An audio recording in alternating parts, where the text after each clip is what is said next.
അങ്ങനെ Kochi മേയറായി VK Minimol തിരഞ്ഞെടുക്കപ്പെട്ടിരിക്കുകയാണ്. Congratulations. എന്ത് തോന്നുന്നു, അവസാനം നറുക്ക് വീണു? വലിയൊരു അംഗീകാരമാണ് പാർട്ടിയുടെ ഭാഗത്തു നിന്നുണ്ടായിരിക്കുന്നത്. തീർച്ചയായും കഴിഞ്ഞ കാലങ്ങളിൽ ഈ പാർട്ടിയുടെ എളിയ പ്രവർത്തകയായി നിന്നുകൊണ്ട് പ്രവർത്തിച്ചതിനുള്ള അംഗീകാരമായിട്ടാണ് ഞാൻ ഈ സ്ഥാനത്തെ കാണുന്നത്.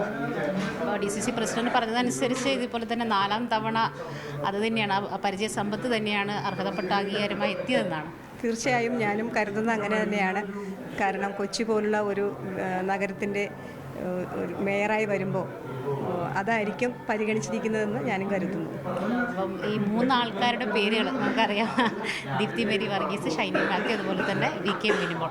ഈ 3 പേരിൽ എത്തുമ്പോൾ പാർട്ടിക്കകത്ത് അത്യാവശ്യം നല്ല ചർച്ചകളൊക്കെ നടന്നിട്ടുണ്ട്. ഇപ്പോൾ അല്പസമയം മുൻപ് ദീപ്തി മേരി വർഗീസ് ചെറിയൊരു വിയോജിപ്പ് പറഞ്ഞിട്ടുണ്ട്.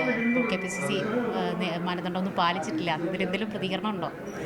എനിക്ക് അത്തരത്തിലുള്ള പ്രതികരണങ്ങളൊന്നുമില്ല. കാരണം DCC ബഹുമാന പ്രതിപക്ഷ നേതാവ് ഉൾപ്പെടെയുള്ള ഇവിടുത്തെ വലിയ നേതൃത്വം, MP MLA മാർ, DCC ഭാരവാഹികൾ, KPCC ഭാരവാഹികൾ ഉൾപ്പെടെയുള്ള എല്ലാവരും കൂടി ആലോചിച്ചെടുത്തിയ തീരുമാനമാണ് എന്നാണ് ഞാൻ കരുതുന്നത്. അതുകൊണ്ട് തന്നെ എനിക്ക് ഇക്കാര്യത്തിൽ വളരെ സന്തോഷമാണ്.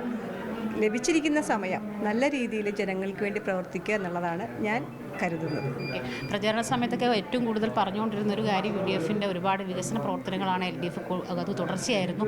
അപ്പോൾ കൊച്ചി മഹാനഗരം ഒരുപാട് വെല്ലുവിളികൾ മുന്നിലുണ്ട്. എത്രമാത്രം പ്രതീക്ഷയുണ്ട്? തീർച്ചയായും വലിയ വെല്ലുവിളികൾ മുന്നിലുണ്ട് എന്ന് എനിക്കും മനസ്സിലാവുന്നുണ്ട്. മെട്രോപൊളിറ്റൻ സിറ്റിയായി വളർന്നുകൊണ്ടിരിക്കുന്ന കൊച്ചിക്ക് അനുയോജ്യമായ രീതിയിലുള്ള അടിസ്ഥാന സൗകര്യ വികസനങ്ങൾ ഈ നഗരത്തിൽ ഒരുക്കേണ്ടതുണ്ട്.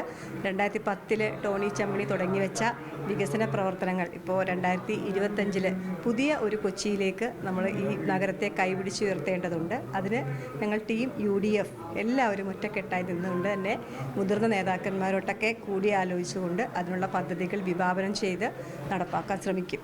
ഓക്കെ, അപ്പോൾ ഇത്തരത്തിലുള്ള ഉയർന്നു ഒരു വിവാദങ്ങൾക്കും അടിസ്ഥാനമില്ല, മുന്നോട്ട് തന്നെ. ഓക്കെ. സച്ചിൻ സജിക്കൊപ്പം ഹുസ്നാസു, മീഡിയ 1, കൊച്ചി.